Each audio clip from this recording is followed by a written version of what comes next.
name is Lieutenant Colonel Tom Hanton. I'm a retired Air Force.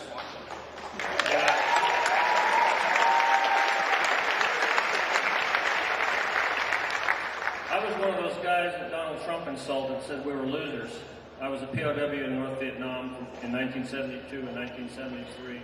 That was probably the most insulting thing politicians ever said, and probably another person. I've never heard any fellow American call us losers.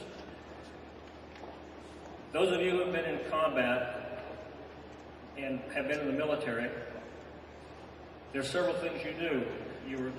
You were going out on a mission, you didn't know if you were going to come back, or your buddy was going to come back, you didn't know if you were going to be captured, wounded, you had no idea. So to disrespect us POWs, like Donald Trump did, is indirectly insulting everyone in this room that served in the military or is in the military. So it's not limited to us. We also know a lot about leadership, and the guy that should be standing up here is a good friend of mine and one of your fellow Floridians, Medal of Honor recipient, Colonel Leo Thorson was supposed to be here. He could not make it. I was a former president of our organization, which was quite an honor for a young guy like me.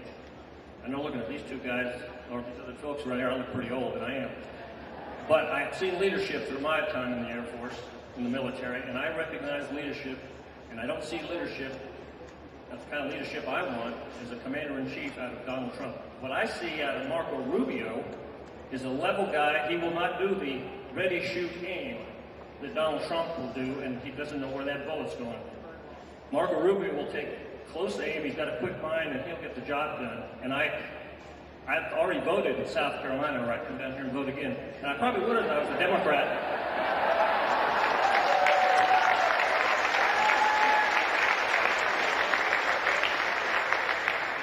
But you guys all vote next week and get as many of your friends as you can, because we need a guy who's steady and knows what's going on.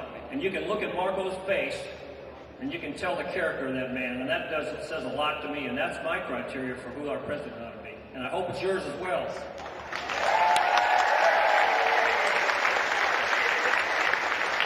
There's going to be a short break, and then Johnny's going to come up.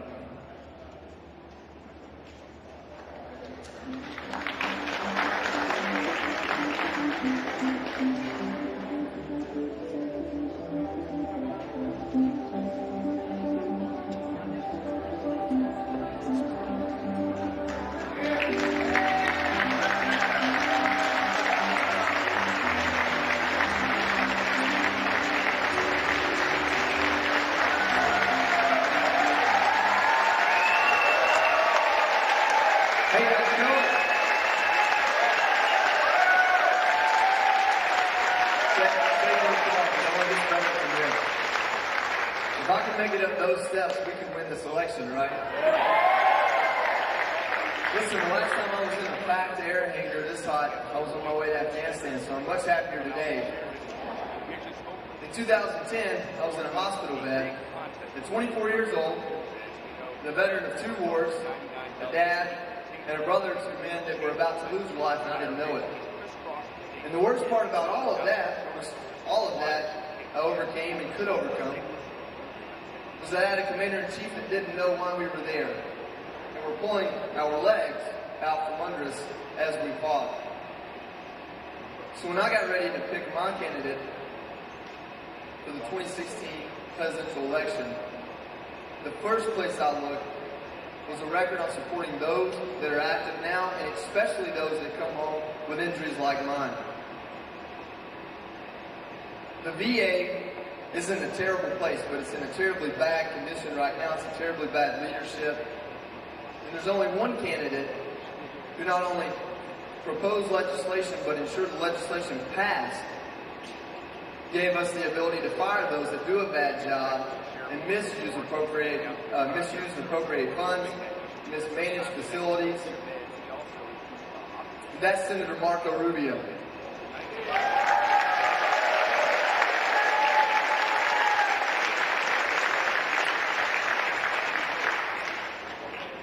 Beyond that, at 24 years old, having fought 2 wars and almost raised a son to the ripe old age of 7 years old, being plagued with this baby face, I know it takes a little bit more than age and years to surmount wisdom and experience.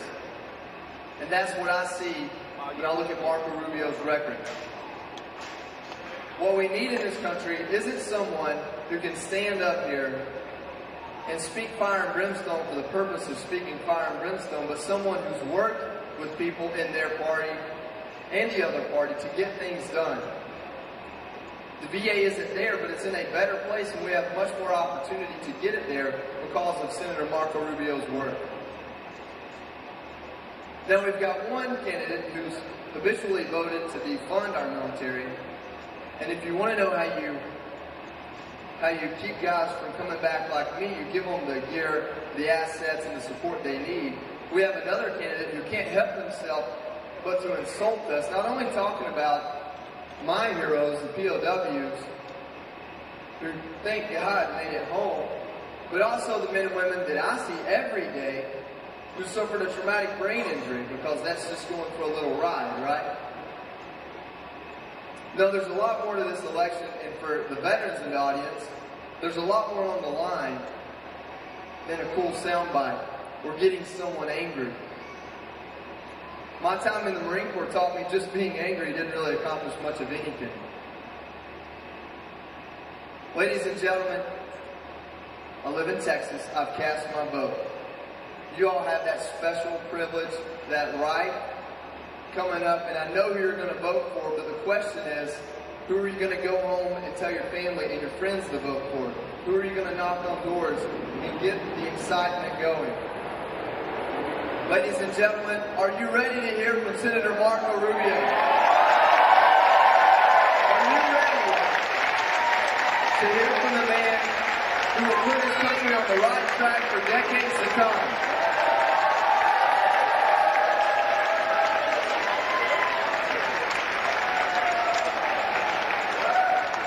Ladies and gentlemen, the next President of the United States of America,